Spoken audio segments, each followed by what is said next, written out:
Hello, I'm Bill Hamilton, and we're here at the 2016 University of Florida EDRM e-Discovery Conference, and I'm pleased to be here with retired Judge Ralph Artigliere, Great to be here. who just finished making a presentation on ethics and e-discovery. The duty of competence plays such a large role in e-discovery now. It must be a bit of a thrill coming back to Gatorland for you, Judge. I love to come back to Gainesville. I'm a Gator and just love to be here. I see a lot of people that I know here, so it's great. Yeah, we've got a big Gator turnout for this conference, one in terms of alumni, in terms of students, and even more importantly, there's a whole bunch of us out there that are practicing e-discovery as a professional specialty, and we have 8 Gators on our panels as we go through the day.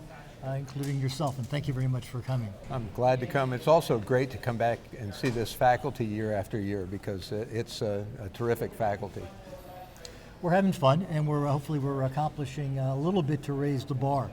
But I wanted to ask you, Judge Artigliere, you didn't practice a lot of e-discovery like I didn't when we first started practicing, but you got interested into it, I suppose when you became a judge, and maybe thereafter because you're a big instructor and teacher of e-discovery now. How did you make that transition? Well, I did have one big e-discovery case. It was a 1985 time frame. At that time we didn't call it e-discovery, but it was a very technical case involving a tremendous amount of data, involving a bid rigging case, and tried it up in federal court in Tallahassee. And I had to work with I had another partner with me on the case, but I had to work with a law professor from University of Virginia named Charlie Getz, who was very technically competent, and he was able to help us steer through all of the technical issues. And so that sort of sensitized me to it. When I got on the bench in 2001, I started maybe a year or two later teaching in the judicial colleges. And in addition to that, a couple of the judges, as a sort of a way of giving back, did programs for the lawyers. So we would do things where we would teach the judges and the lawyers, and the lawyers got what the judges got. E-discovery turned out to be one of the things that I taught in the judicial conference. So that's how I got in. I did a lot of homework with the Sedona conference. Ken Withers from Sedona, I got in touch with him 2003.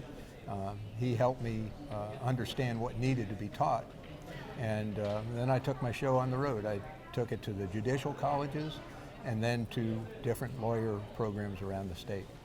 Well, that raises an interesting question. We've been talking at the conference today about lawyers working with technologists.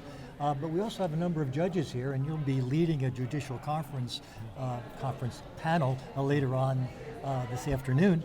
And I wanted to ask you, one, did you find it swimming uphill a little bit, trying to teach e-discovery to judges?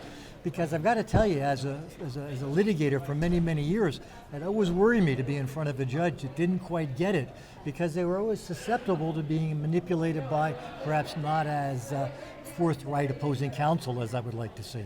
Well, it's kind of interesting because there's a difference between the federal judges and the state court judges. Now, not all federal judges are really technologically competent. We're going to have 3 on the panel today who are federal magistrate judges, one from each of the districts in Florida who are very competent. And they're sort of like in the top 5% of judges. And then you have people like Judge Grimm out of Maryland, top 1% of judges, Judge Facciola and so forth. They're really great. But the federal judges see quite a bit of e-discovery. State court judges don't see as much. So it is a challenge for us to educate the state court judges. They have a lot on their plate. They may go from juvenile, for example, which the juvenile justice has very little need for e-discovery, and then they'll switch to civil, and all of a sudden they'll have responsibility for big e-discovery cases. So that does present a challenge. Now in Florida we have the Florida Judicial Colleges, so the judges can take courses on it, and they can take every year they offer courses for division switchers who can learn about it.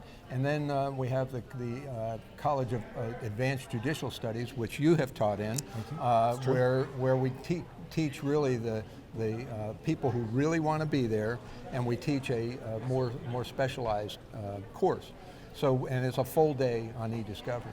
but we're attacking it one judge at a time because you only get so many judges in the course, and they have to learn a lot as judges, so it's a challenge. So when you get a case, you need to know your judge, figure out whether your judge is savvy or not in e-discovery, and give them all the help that you can, whether they're savvy or not.